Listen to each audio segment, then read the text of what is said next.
నమస్తే, welcome to news 9 TV Telugu. క్షణం క్షణం మారుతున్న సమాజంలో తాజా విశేషాలను వేగంగా మీ ముందుకు తీసుకొస్తుంది ఈ స్పెషల్ బులెటిన్. ఆలస్యం చేయకుండా ఇక వార్తల్లోకి వెళ్దాం.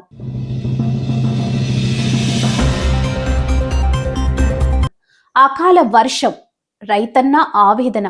ముందస్తు అంచనాలను తలకిందులు చేస్తూ విరుచుకుపడిన అకాల వర్షం అన్నదాతను నిలువునా ముంచేసింది. నిన్న కురిసిన ఈదురు గాలులతో కూడిన వడగళ్ల వానకు నియోజకవర్గంలో కోట్లాది రూపాయల పంట నష్టం వాటిల్లింది. చేతికొచ్చిన పంట కళ్ల ముందే నేలపాలవడంతో రైతాంగం కన్నీరు మున్నీరవుతుంది. ఈ నేపథ్యంలో నష్టపోయిన పంట పొలాలను స్వయంగా క్షేత్రస్థాయిలో పరిశీలించిన ఎమ్మెల్యే పవార్ రామారావు పటేల్ తక్షణమే ప్రభుత్వం రైతులను ఆదుకోవాలని డిమాండ్ చేశారు. నియోజకవర్గ వ్యాప్తంగా నిన్న ఒక్కసారిగా వాతావరణం మారిపోయింది. భారీ ఈదురుగాలులతో పాటు వడగళ్ల వాన కురవడంతో మొక్కజొన్న, జొన్న, శనగ పంటలు పూర్తిగా దెబ్బతిన్నాయి. ముఖ్యంగా తానూరు మండలంలోని ఎల్వత్ బోల్సా గ్రామాల్లో పరిస్థితి అత్యంత దయనీయంగా మారింది. ఎమ్మెల్యే పవార్ రామారావు పటేల్ ఈ గ్రామాల్లో పర్యటించి నేల కొరిగిన మొక్కజొన్న, కంకులను, దెబ్బతిన్న శనగ చేలను పరిశీలించారు. రైతులతో నేరుగా మాట్లాడి వారి కష్టాలను అడిగి తెలుసుకున్నారు. నమస్తే అన్న, నాది బోల్సా గ్రామం, తానూరు మండల్, నిర్మల్ డిస్టిక్. సార్ ఏం పేరు బాబు? నీ పేరేంటి? నా పేరు షేక్ అహ్మద్. 5 ఎకరాల శనగేసింది సార్. ఇగో సౌకర్య దగ్గరికి తీసుకొచ్చి సార్ మొత్తం ఇగో శనగ గాల్పుకు వర్షంకి మొత్తం ఇది మొత్తం దింగానే అయిపోయింది సార్. ఇగో ఒక్క పంట లేకుండా అయిపోయింది. 5 ఎకరాల భూమి సార్, ఆడికెళ్ళి దాకా మొత్తం చేతికి వచ్చిన పంట సార్ నేలపాలైపోయింది సార్. ఇవి ఏమీ లేదు సార్, ఆశ ఇగో ఇట్లా పిక్కపోయింది మొత్తం సార్. మేము ఏం చేసి బతకాలి సార్? ఇప్పుడు మాకు ఏదైనా ప్రభుత్వం దయచేసి సాయం చేస్తే మంచిగా ఉంటుండే సార్.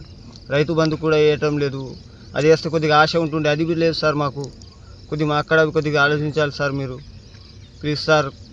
కొద్దిగా మా పేదలకు చూడండి సార్, గరీబ్ మందికి చూడండి సార్. రైతు కష్టపడేటండు, 3 నెలలు కష్టపడ్డ పంట నేలపాలైపోయింది సార్.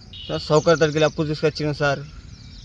ఇది ఏం సార్? మాకు కొద్దిగా మీరు రైతు బంధు చేసి మాకు కొద్దిగా సాయం చేయండి సార్. మా చేను చూడండి సార్, అక్కడ జొన్న మొత్తం నేలపాలైపోయింది. ఇక్కడ ఒక శనగ సార్, ఆడికెళ్ళి చూడండి సార్, మొత్తం ఆడికెళ్ళి దాకా రోడ్డు దగ్గర శని ఇంత శివారం సార్. ఏం పంట వేయాలి? మొత్తం నేలపాలైపోయింది సార్. సౌకర్య భర్పాయి కాకుండా అయిపోయినా సార్. నేను ఇలా చూడండి సార్, ఉండి ఏం లేనట్టు అయిపోయింది పంట, చేను ఉండి లేనట్టు అర్థమవుతుంది సార్. ఇప్పుడు ఏంది మరి ప్రభుత్వానికి ఏం కోరుకుంటున్నారు? మాకు రైతు బంధు కావాలా సార్. రైతు బంధు వస్తే ఇదాన్ని ఇది పోతే అది ఆశ ఉంటుంది సార్. ఆ రైతు బంధు సాయం చేసి రైతు బంధు సార్. సౌకర్యాలు అప్పుడు సోయా పోయింది సార్, ఇప్పుడు శనగపోయింది సార్. ఏం సార్, మేము చెట్టు గురి వేసుకునే టైం వచ్చింది సార్. చేనుకి ఒడ్డుకు చెట్టే పనికి వస్తున్నది, మాకు చేను పనికి రాకుండా పోటీ సార్. కొద్దిగా మా అక్కడకు దయచేసి చూడండి సార్. ఎల్వాన్త్ గ్రామంలో నష్టపోయిన రైతుల వివరాలు: అక్కీం గంగాధర్ 7 ఎకరాలు, సచిన్ పటేల్ 8 ఎకరాలు, షేక్ మత్ 5 ఎకరాలు, 3 చెనిగే 5 ఎకరాలు, చందులాల్ 4 ఎకరాలు, మొక్కజొన్న, షేక్ ముఖ్తార్ అలీ 4 ఎకరాల శనగ పంట. కేవలం ఈ ఒక్క గ్రామంలోనే దాదాపు 70 నుంచి 80 ఎకరాల్లో పంట నష్టం సంభవించింది. బెల్తరోడ, బోంద్రెట్, బోసి వంటి వివిధ గ్రామాల్లో కూడా ఇదే పరిస్థితి నెలకొంది. ఈ సందర్భంగా ఎమ్మెల్యే పటేల్ మాట్లాడుతూ ప్రభుత్వంపై నిప్పులు చెరిగి సాధారణంగా ఎకరానికి 30 నుండి 40 క్వింటాల దిగుబడి రావాల్సిన మొక్కజొన్న ఈ అకాల వర్షం వల్ల కేవలం 5 క్వింటాళ్లు కూడా వచ్చే పరిస్థితి లేదని ఆవేదన వ్యక్తం చేశారు. పెట్టుబడి కూడా తిరిగి రాని స్థితిలో రైతులు ఉన్నారని, ఒక్కో రైతు ఎకరానికి 50,000 రూపాయల వరకు నష్టపోయారని ఆయన పేర్కొన్నారు. ముద్దోల్ నియోజకవర్గంలో గాల్పు దుమాడంతో వర్షం ఏదైతే పడ్డది, దానికి నా నియోజకవర్గంలో అన్ని మండలాల్లో మొక్కజొన్న అనుకోండి, జవార్ అనుకోండి, శేన్గే అనుకోండి, ఈ పంటలు అన్నీ భారీ నష్టం జరిగిపోయింది. దాదాపు 1 ఎకరానికి 30-35 కుంటలు వచ్చే పంట 5 కుంటలకు పరిమితం అయిపోయింది. దానికోసం ప్రభుత్వంకు వచ్చే అసెంబ్లీలో ఖచ్చితంగా డిమాండ్ చేసి నా రైతు సోదరులకు న్యాయం చేస్తా అని తెలియజేస్తున్నాను.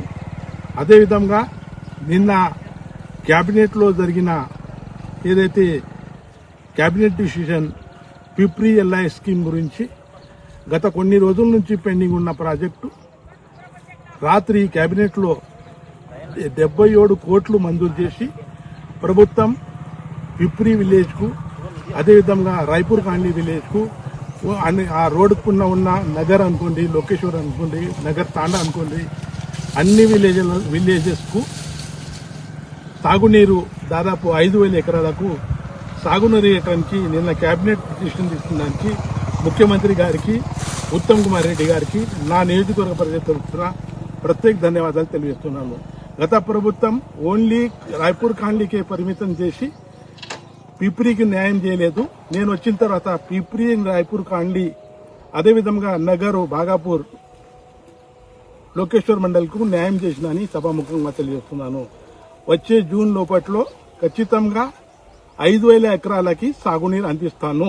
రెవెన్యూ మరియు వ్యవసాయ శాఖ అధికారులు తక్షణమే స్పందించి సర్వే చేపట్టాలి. ప్రతి ఎకరానికి నష్టపరిహారం చెల్లించి రైతులను ఆదుకోవాలి. ఈ అంశాన్ని రాబోయే అసెంబ్లీ సమావేశాల్లో గట్టిగా వినిపిస్తామని ఎమ్మెల్యే హామీ ఇచ్చారు. ఆకాశానికి చిల్లు పడిందో ఏమో కానీ రైతు కళ్ళల్లో కన్నీరు మాత్రం ఆగడం లేదు. అప్పులు తెచ్చి సాగు చేసిన పంటని నీటి పాలవడంతో దిక్కు తోచని స్థితిలో ఉన్న రైతాంగానికి ప్రభుత్వం ఏ మేరకు భరోసా ఇస్తుందో వేచి చూడాలి. ఎమ్మెల్యే పటేల్ చెప్పినట్లుగా అధికారులు త్వరితగతిన సర్వే పూర్తి చేసి అర్హులైన ప్రతి రైతుకు పరిహారం అందేలా చూడాల్సిన బాధ్యత ప్రభుత్వంపై ఉంది.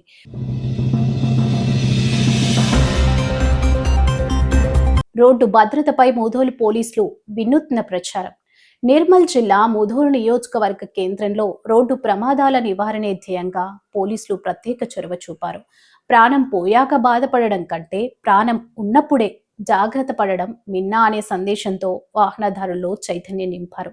జిల్లా ఎస్పీ ఆదేశాల మేరకు చేపట్టిన ఈ కార్యక్రమం ఇప్పుడు స్థానికంగా చర్చనీయాంశమైంది. నిర్మల్ జిల్లా ఎస్పీ జానకి షర్మిల ఆదేశానుసారం ముధోల్ పట్టణంలోని కొత్త బస్టాండ్ ఆవరణలో అరెన్ అలైవ్ అనే వినూత్న అవగాహన సదస్సు నిర్వహించారు. ముధోల్ సబ్ ఇన్స్పెక్టర్ బిట్లా పెల్సిస్ ఆధ్వర్యంలో జరిగిన ఈ కార్యక్రమంలో ద్విచక్ర వాహనదారులకు హెల్మెట్ ప్రాధాన్యతను వివరించారు.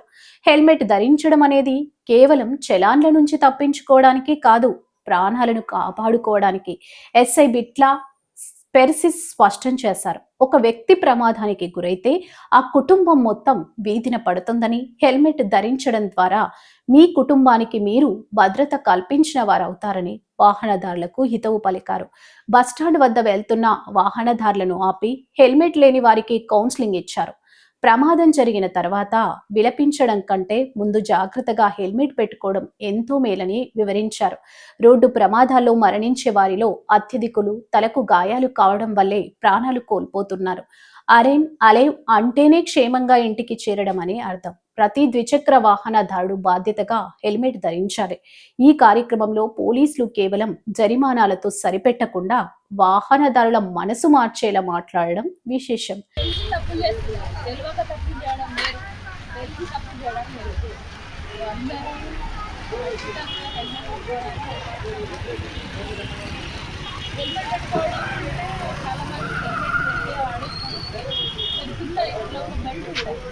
బెల్ట్ కూడా పెట్టుకుంటేనే ప్రాపర్గా పెట్టకపోతే సడన్గా మనం పడ్డప్పుడు హెల్మెట్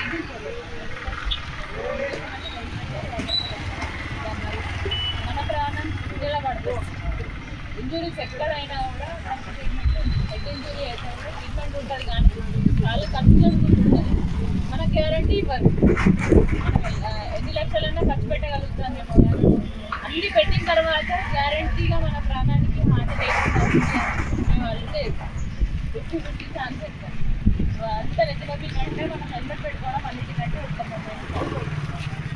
హెల్మెట్ ధరించని పలువురు వాహనదారులు ఎస్ఐ మాటలతో ప్రభావితమై ఇకపై ఖచ్చితంగా హెల్మెట్ ధరిస్తామని ప్రతిజ్ఞ చేస్తారు. జిల్లా వ్యాప్తంగా ప్రమాదాల రేటును తగ్గించేందుకు పోలీస్ యంత్రాంగం చేస్తున్న ఈ ప్రయత్నానికి ప్రజల నుంచి మంచి స్పందన లభిస్తుంది.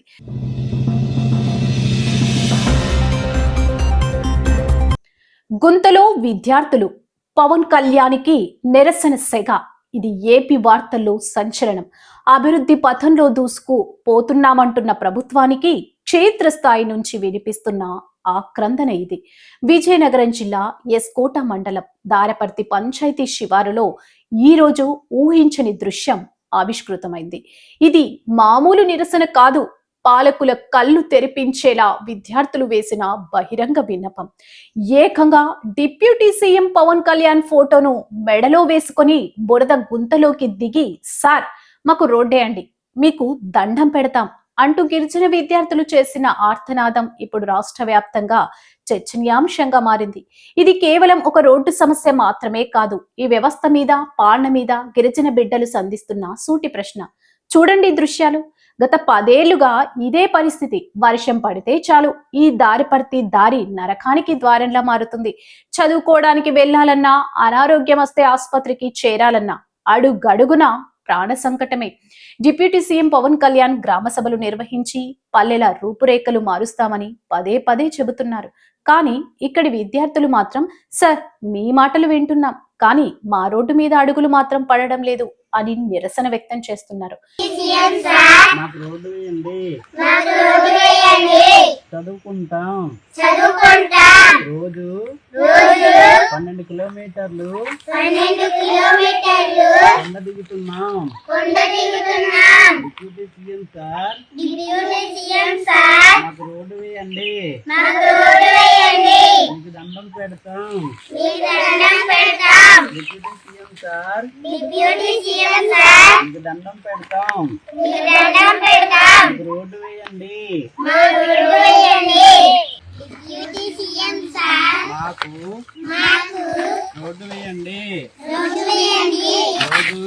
రోజు 12 కిలోమీటర్లు నడుస్తూ చదువుకుంటున్నాము. డిప్యూటీ సీఎం సార్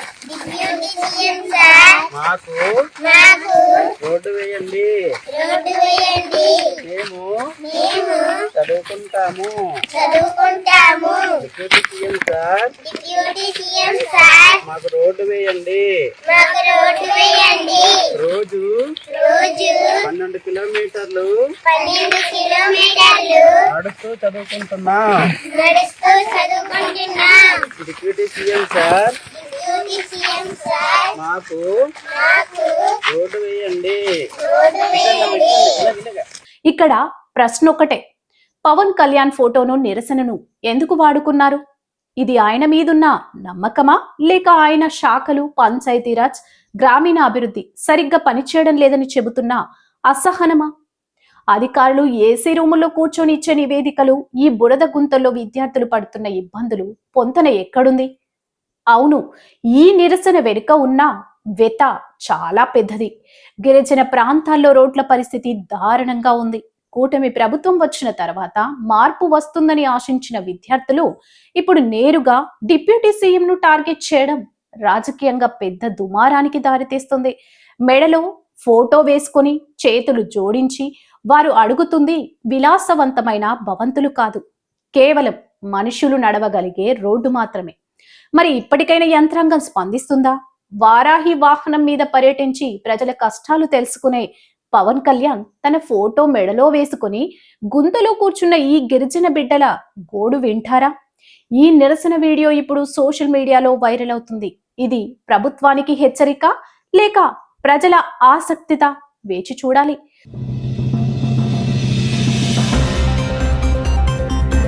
జగిత్యాల జిల్లాలో ఘోర రోడ్డు ప్రమాదం. విద్యార్థులతో వెళుతున్న వాహనం బోల్తా. మల్లాపూర్ మండల కేంద్రం వద్ద అదుపు తప్పిన టాటా ఏసీ. పలువురికి తీవ్ర గాయాలు. క్షతగాత్రులను మెట్పల్లి ఆసుపత్రికి తరలించిన స్థానికులు. భయాందోళనలో తల్లిదండ్రులు. జగిత్యాల జిల్లాలో పెను ప్రమాదం తప్పింది. మల్లాపూర్ మండల కేంద్రంలోని మోడల్ స్కూల్ సమీపంలో ఒక టాటా ఏసీ వాహనం బోల్తా పడడంతో విద్యార్థులు తీవ్రంగా గాయపడ్డారు. వాల్గొండ గ్రామం నుండి మల్లాపూర్ వైపు సుమారు 15 మంది విద్యార్థులను ఎక్కించుకొని వెళ్తున్న ఆటో టాటా ఏసీ స్కూల్ సమీపానికి చేరుకోగానే ఒక్కసారిగా అదుపు తప్పి బోల్తా పడింది. ప్రమాదం జరిగిన సమయంలో వాహనంలో ఉన్న విద్యార్థులు ఆహాకారాలతో ప్రాంతమంతా భీతావహంగా మారింది. స్థానికులు వెంటనే స్పందించి వాహనం కింద చిక్కుకున్న విద్యార్థులను బయటకు తీశారు. ఈ ప్రమాదంలో పలువురు విద్యార్థులకు తీవ్ర గాయాలవ్వగా మరికొందరికి స్వల్ప గాయాలైనట్లు సమాచారం అందుతుంది. వెంటనే క్షతగాత్రులను చికిత్స నిమిత్తం మెట్పల్లి ప్రభుత్వ ఆసుపత్రికి తరలించారు.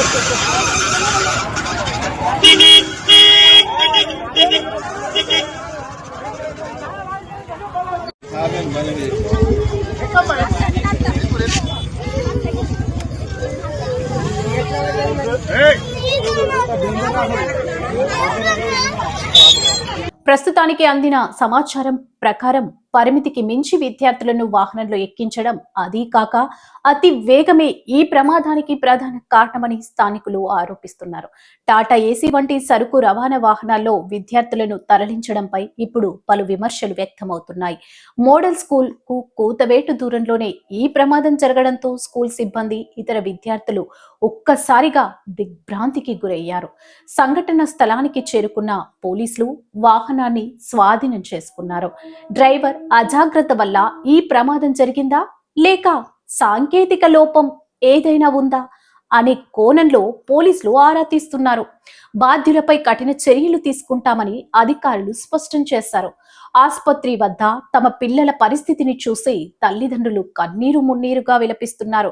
స్కూల్ బస్సుల కొరత లేదా ప్రైవేటు వాహనాలపై ఆధారపడడం వల్ల తరచుగా ఇలాంటి ఘటనలు పునరావృతం అవుతున్నాయి. చిన్నపాటి నిర్లక్ష్యం విద్యార్థుల ప్రాణాల మీదికి వస్తుంది.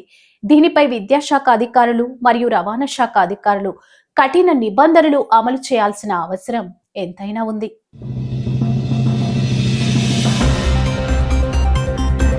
నిమిషం ఆలస్యం నిలువునా మునిగిన భవిత. నిమిషం కేవలం ఒక్కటంటే ఒక్క నిమిషం. ఆ ఒక్క నిమిషం ఒక విద్యార్థి జీవిత కాలపు కష్టాన్ని బూడిదలో పోసిన పన్నీరుగా మార్చేస్తుందా? అవుననే అంటున్నాయి జగిత్యాల నిజామాబాద్ జిల్లాలో జరిగిన హృదయ విదారక ఘటనలు. పరీక్ష కేంద్రం గేటు ముందు విద్యార్థినులు కన్నీరు మున్నీరవుతున్నా, కాళ్లు పట్టుకొని బ్రతిమిలాడుతున్నా కనికరం లేని నిమిషం నిబంధన గడప దాటనివ్వలేదు. చదువుల తల్లి సాక్షిగా క్రమశిక్షణ పేరుతో జరుగుతున్నటువంటి ఈ నిబంధనల పైన రాష్ట్ర వ్యాప్తంగా చర్చ మొదలైంది. తెలంగాణలో ఇంటర్మీడియట్ పరీక్షలు ప్రారంభమైన వేళ నిబంధనల ఉక్కుపాదం విద్యార్థుల పాలిట శాపంగా మారుతుంది. జగిత్యాలలో ఒక విద్యార్థిని, నిజామాబాద్ లో మరో విద్యార్థిని పరీక్ష కేంద్రానికి కేవలం నిమిషాల వ్యవధిలో ఆలస్యంగా చేరుకున్నారు. ట్రాఫిక్ ఇబ్బందులో, వ్యక్తిగత కారణాలు తెలియదు గాని ఆ కొద్దిపాటి ఆలస్యం వారి విద్యా సంవత్సరాన్నే ప్రశ్నార్థకం చేసింది. ఇక్కడ ప్రశ్న ఏంటంటే, నిబంధనలు మనుషుల కోసమా లేక మనుషులే నిబంధనల కోసమా? ఒక్క నిమిషం ఆలస్యమైతే పరీక్ష రాయనీయకపోవడం ఏ రకమైన న్యాయం? ఆ విద్యార్థిని ఏ తప్పు చేసిందని ఆ ఏడాదంతా నష్టపోవాలి? పరీక్ష కేంద్రం వద్ద గేట్లు మూసేశారు. విద్యార్థిని గేటు బయట నిలబడి లోపలున్న అధికారులను వేడుకుంది. తన భవిష్యత్తును కాపాడమని ప్రాధేయపడింది. కానీ అధికారులు మాత్రం రూల్ ఈజ్ రూల్ అంటూ ముఖ్యం చాటేశారు. ఇక్కడ కూడా అదే సీన్. కళ్ళ ముందే పరీక్ష కేంద్రం కనిపిస్తున్నా లోపలికి వెళ్లే దారి లేక ఆ విద్యార్థిని కుప్పకూలిపోయింది. పరీక్షల నిర్వహణలో క్రమశిక్షణ ఉండాలి, సందేహం లేదు. కానీ ఆ క్రమశిక్షణ ఒక విద్యార్థి ఆత్మహత్యకు దారి తీసేలా ఉండాలా, లేక వారి భవిష్యత్తును చిదిమేసేలా ఉండాలా? గతంలో ఇలాంటి కఠిన నిబంధనల వల్ల మనస్తాపానికి గురై విద్యార్థులు బలవన్ మరణానికి పాల్పడిన ఘటనలు మనం చూసాం. అయినా సరే విద్యాశాఖలో మార్పు రావడం లేదు.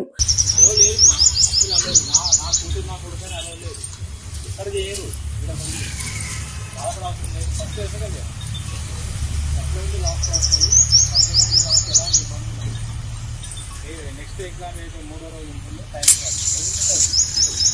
లోకల్ లేట్ అవుతుంది. ఇండస్ట్రీ చెప్పండి 8:45 లంచ్ కూర్చోాలి. వాస్తవంగా ఇలాంటి సందర్భాల్లో నా 20 మినిట్స్ లేట్ ఇచ్చినాం, 9:05 వరకు ఇచ్చినాం. ఇదివరకు 9 to ఉంటుండే.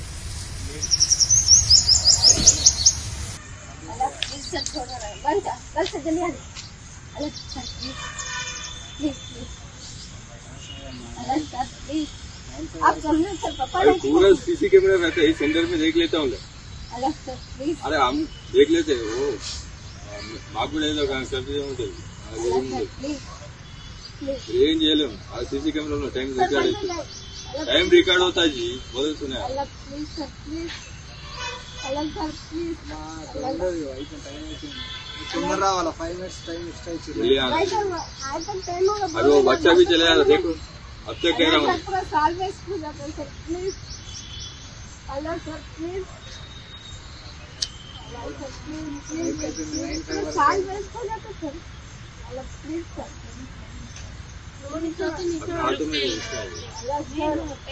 मैडम बात करें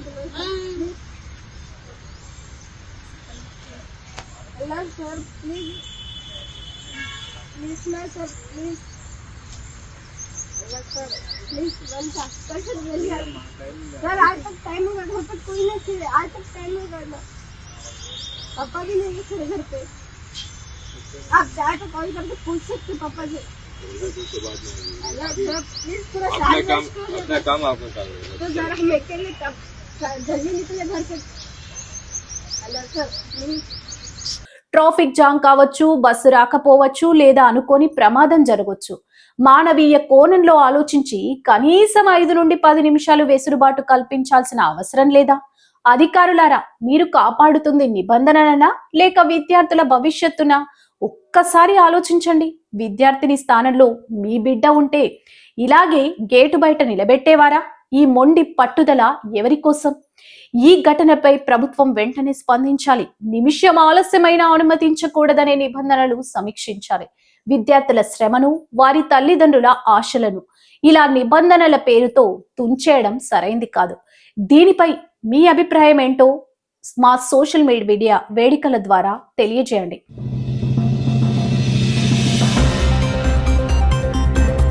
మానవత్వం అనేది ఉంటే మనిషిలో ఆ పసిపిల్ల ముఖం చూసిన ఊకుంటారేమో అని చెప్పి ఈ అమ్మాయి మౌనిక వచ్చి వాళ్ళని ప్రాధేయపడ్డది, బతిమలాడింది.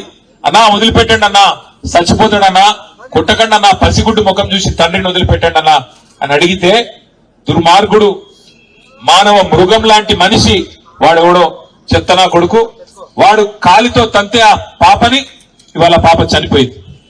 ఇట్లాంటి మానవ మృగాల్ని మరి శిక్షించాల్సిన పోలీసులు ఏం చేస్తున్నారని నేను అడుగుతా ఉన్నా.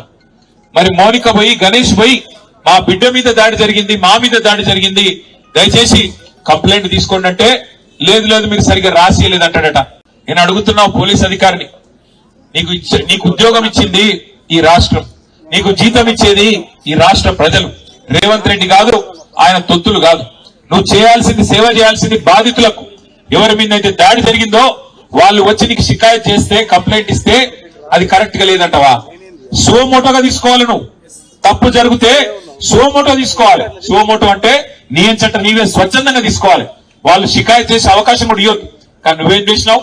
ఇవాళ బాధితులు వచ్చి నీ తరపు నీకు ఫిర్యాదు చేస్తే సిగ్గు లేకుండా అధికార పార్టీ నాయకులకు ఫోన్ చేసి, అయ్యా మీ మీద కంప్లైంట్ వచ్చింది, మీరు వచ్చి కౌంటర్ కంప్లైంట్ ఇవ్వండి అని చెప్పి నువ్వే వాళ్ళను ప్రేరేపించి సిగ్గు లేకుండా చేస్తున్న, వేసుకున్న యూనిఫామ్ కి విలువ లేకుండా, చేస్తున్న ఉద్యోగానికి విలువ లేకుండా, పోలీసు అనే ఒక గౌరవం కూడా కోల్పోయే విధంగా ఇవాళ మీరు వాళ్ళని కాపాడే ప్రయత్నం చేస్తున్నారు. ఆ పాప చనిపోతే పెట్టాల్సిన కేసు ఏంటి? హత్య కేసు కాదా? ఆ 8 మంది వాళ్ళని జైలు పెట్టదా? సిగ్గుందా ఈ నాగరికంలో పోలీసు యంత్రాంగానికి నేను అడుగుతా. ఇలా రోడ్డు ఆ తల్లి బిడ్డ చనిపోయి ఇంకా 3 రోజులు కాలే. ఆ తల్లి ఇవాళ ఆ బిడ్డకు పాలు ఇవ్వాల్సిన టైంలో ఇక్కడ కన్నీళ్లతో రోడ్డు ఎక్కి సాక్షిగా కూర్చుంటే ఈ స్థానిక యంత్రాంగం, జిల్లా యంత్రాంగం ఆ బిడ్డతో పాటు రాజ్యాంగాన్ని కూడా ఖననం చేసిన వాస్తవం కాదా? బాబాసాహెబ్ అంబేద్కర్ విగ్రహం సాక్షిగా తల్లి అడుగుతున్నది న్యాయం కాదా? ఇప్పుడు అడుగుతున్నామే అడిగిన అమ్మాయికి చంద్రకళ గారికి, అమ్మ నీ కొడుకు నీ ఇంటి కుటుంబానికి అండగా ఉంటా, 30 లక్షల రూపాయలు ఇల్లు కట్టిస్తే అంటే చంద్రకళ ఏమన్నా తెలుసా? మీరు ముందు వాళ్ళకి కష్టపడేట్టు చేయండి, అసెంబ్లీలో మాట్లాడండి. మీరు ఆ రాష్ట్రం తీసుకోకండి, మా సాయం చేసేది పర్వాలేదు, కానీ ముందు ఆ తల్లి బిడ్డని గుణమైన ఆ తండ్రి వారి ఆవేదనకు మీరు న్యాయం చేయండి అని మాత్రమే చంద్రకళ వాళ్ళ నాయకమ్మ కోరుతున్నది. ఇతను వాళ్ళు ఏం తప్పు చేసింది ఆ పిల్ల? ఆయన నాకు తెలియకుండా 2 నెలల పసిగుడు కులం తెలుసా? 2 నెలల పసిగుడు 2 నెలల పసిగుడుకు అంత తెలుసా? 2 నెలల పసిగుడుకు అధికారం తెలుసా? ఏం తెలుసు? మనం పుట్టించిన కులం, మనిషి పుట్టిన 5 నిమిషాలకు పుట్టేది కులం, మనిషి పుట్టిన 5 నిమిషాలకు పుట్టేది మతం. దాని కోసం చివరికి మనుషులను చూపు చూసి దేవుడు దర్శనానికి రాకుండా చేసి వారి మీద దాడి చేసి మళ్ళీ వారి మీద కేసులు పెట్టి చివరికి రోడ్డు మీద కూర్చునే పరిస్థితులు తల్లికి ఆ తండ్రికి వాళ్ళ కుటుంబం అంతానికి వ్యవస్థ చూసి చేసుకోవాలి తెలంగాణ సమాజం. వాళ్ళని ఇక్కడ రాజకీయం మాట్లాడటానికో రాజకీయం చేయడానికో రాలేదు. స్థానిక ఎమ్మెల్యే గారిని కూడా కొడతా ఉన్నా, స్థానిక ఎంపీ గారిని కూడా కొడతా ఉన్నా. అప్పుడు ఎవడైనా దేవుడే, వాడు ఏ పార్టీ వాడైనా వాడిని ఖచ్చితంగా శిక్షించాల్సిందే. 8 మంది ఈరోజు ఈ కలిసి ఆ పాపం చేసింది. ఆ 8 మందిని జైల్లో పెట్టాలా, ఆ 8 మందిని ఖచ్చితంగా హత్యాన్ని అరెస్ట్ చేయాలనేదే ప్రధానమైన డిమాండ్. మనకి తప్పకుండా సరే మేము పార్టీ వరకు మేము ఆదుకుంటాం, 5 ఇల్లు కట్టిస్తామని సమస్య కాదని కానీ రాష్ట్ర ప్రభుత్వం కూడా స్పందించాలా. రాష్ట్ర ప్రభుత్వం కూడా ఖచ్చితంగా స్పందించి ఈ దుర్మార్గమైన అహంకారంతో ఆధిపత్యంతో అధికారం చూసుకొని వెళ్ళిపోయి ఆ పసిగుడి చేశారో ఆ రాష్ట్ర ప్రభుత్వం కూడా స్పందించి 1 కోటి రూపాయలు ఖచ్చితంగా కుటుంబానికి అందించాలి. ఆ కుటుంబంలో చదువుకున్న వాళ్ళు ఉంటే గణేష్ గారి వాళ్ళు వాళ్ళే చెయ్యాలి కానీ తప్పకుండా వాళ్ళ వెంటనే ప్రభుత్వం ఉద్యోగం ఇవ్వాలి. ఆ కుటుంబానికి అండగా నిలబడాలి. ఆ అమ్మాయిని ఆ పసిగుడ్డును 2 నెలల పసిగుడ్డును పిల్లల్లో పసిగుడ్డును హత్య చేసిన హంతకులను ఖచ్చితంగా శిక్షించి జైల్లో వేయాలి, అవసరమైతే ఉరి శిక్ష చేయాలి తప్ప వదిలిపెట్టేదని కోరుతా ఉన్నాం. దయచేసి ఇక్కడికి వచ్చిన మిత్రులు కూడా కోరుతా ఉన్నాం. సరే మేము చుట్టపుచ్చుగా వచ్చినాం కానీ మన తమ్ముళ్ళు బీసీ ఎస్సీ ఎస్టీ అందరూ జేఏసీ ఏర్పడి బీజేపీ తరఫున అందరూ కొట్లాడుతూ ఉన్నారు, టీఆర్ఎస్ తరఫున కొట్లాడుతూ ఉన్నారు. ఇప్పుడు పోరాటం ఆపకండి, న్యాయం జరిగేదాకా. అది మరి జనార్దన్ రెడ్డి ఎంబడి ఉంటాడు. మరి జనార్దన్ రెడ్డి నేను విజ్ఞప్తి చేస్తా ఉన్నా, దీక్షతోనో మరి ఈ కుటుంబాన్ని న్యాయం జరగదు. న్యాయం జరిగేదాకా ఈ దుర్మార్గులను శిక్షించేదాకా వదిలిపెట్టవద్దు. మానవత్వానికే మనసు తెచ్చిన ఈ దుర్మార్గులను ఖచ్చితంగా వదిలిపెట్టాలి. సందేశం పోవాలి. ఇట్లాంటి ఎక్కడ జరిగినా సమాజం ఊరుకోదు. ఇట్లాంటి ఎక్కడ జరిగినా మనుషులు స్పందిస్తారు, మనసున్న మనుషులు తప్పకుండా ఆ కుటుంబానికి అండగా నిలబడతారని చెప్పి మనందరం కూడా ఒక సందేశం నాగర్ కర్నూలు ఇచ్చిద్దాం. కందనూరు అంటేనే మహేంద్రనాథ్ గారు ఆనాడు చేసిన పోరాటాలకు, చేసిన సామాజిక న్యాయానికి పర్యాయ పదంగా నిలబడ్డది నాగర్ కర్నూలు. అట్లాంటి నాగర్ కర్నూలులో అచ్చంపేటలో ఈ ప్రాంతంలో ఈ దుర్ఘటన జరగడం, ఈ సంఘటన జరగడం నిజంగా బాధాకరం, దురదృష్టకరం. ఆ పసిగుడ్డుకు మనం ఇవ్వగలిగిన ఒకే ఒక నివాళి ఆమెను చంపిన హంతకులను న్యాయం జరగాలి, ఆ హంతకులకు శిక్ష పడాలి. ఖచ్చితంగా కుటుంబానికి మనందరం అండగా నిలబడాలి.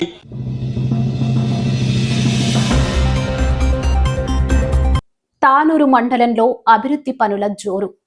ముధోల్ నియోజకవర్గంలో అభివృద్ధి పనులు శరవేగంగా సాగుతున్నాయి. ప్రజా సంక్షేమమే ధ్యేయంగా ముందుకు సాగుతున్న ముధోల్ శాసనసభ్యులు పవార్ రామారావు పటేల్ తానూరు మండలంలో పలు అభివృద్ధి పనులకు శ్రీకారం చుట్టారు. నియోజకవర్గంలోని ప్రతి గ్రామాన్ని ఆదర్శంగా తీర్చిదిద్దడమే తన లక్ష్యమని ఆయన పునరుద్ఘాటించారు. నిర్మల్ జిల్లా తానూరు మండలంలో నిన్న సందడి వాతావరణం నెలకొంది. నియోజకవర్గ అభివృద్ధిపై ప్రత్యేక దృష్టి సారించిన ఎమ్మెల్యే పవార్ రామారావు పటేల్ మండలంలోని పలు గ్రామాల్లో విస్తృతంగా పర్యటించారు.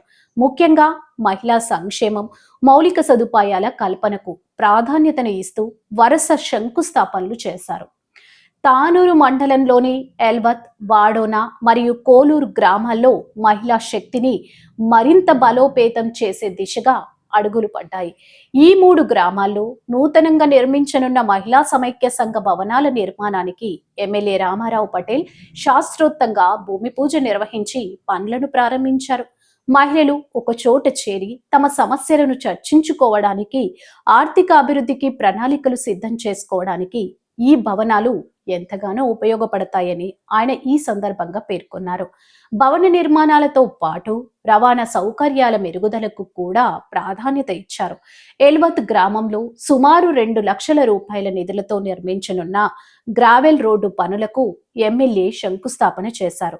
గ్రామాల్లో అంతర్గత రహదారులు బాగున్నప్పుడే అభివృద్ధి సాధ్యమని, వర్షాకాలంలో ప్రజలు ఎదుర్కొనే ఇబ్బందులను దృష్టిలో ఉంచుకొని ఈ పనులను త్వరితగతిన పూర్తి చేయాలని అధికారులను ఆదేశించారు. ఈ సందర్భంగా ఏర్పాటు చేసిన సమావేశంలో ఎమ్మెల్యే పవార్ రామారావు పటేల్ మాట్లాడుతూ ఆసక్తికర వ్యాఖ్యలు చేశారు. మహిళలు ఆర్థికంగా, సామాజికంగా అన్ని రంగాల్లో ఎదగాలి. మహిళా సంక్షేమం కేవలం మాటలకే పరిమితం కాకుండా వారికి అవసరమైన వసతులు కల్పించడంలో మేము ముందుంటాం. కేంద్ర ప్రభుత్వం కూడా విద్యారంగం మరియు మహిళా సంక్షేమానికి అత్యంత ప్రాధాన్యత ఇస్తోంది. ప్రతి గ్రామం సమగ్రంగా అభివృద్ధి చెందడమే మా ప్రభుత్వ ప్రధాన లక్ష్యం. ఈ కార్యక్రమంలో ఎమ్మెల్యేతో పాటు స్థానిక ప్రజా ప్రతినిధులు, మండల స్థాయి అధికారులు భారీ సంఖ్యలో పాల్గొన్నారు. ఆయా గ్రామాల సర్పంచ్లు, మండల నాయకులు, మహిళా సంఘాల ప్రతినిధులు మరియు గ్రామస్తులు పెద్ద ఎత్తున హాజరై ఎమ్మెల్యేకు ఘన స్వాగతం పలికారు. అభివృద్ధి పనుల పట్ల గ్రామస్తులు హర్షం వ్యక్తం చేస్తున్నారు. మొత్తానికి తానూరు మండలంలో జరిగిన ఈ అభివృద్ధి పనుల శ్రీకారం నియోజకవర్గంలో కొత్త ఉత్సాహాన్ని నింపింది.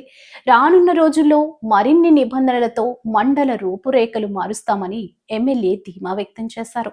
కెమెరామెన్ సహకారంతో షేక్ ముక్తార్ అలీ, న్యూస్9 టీవీ, ముధోల్.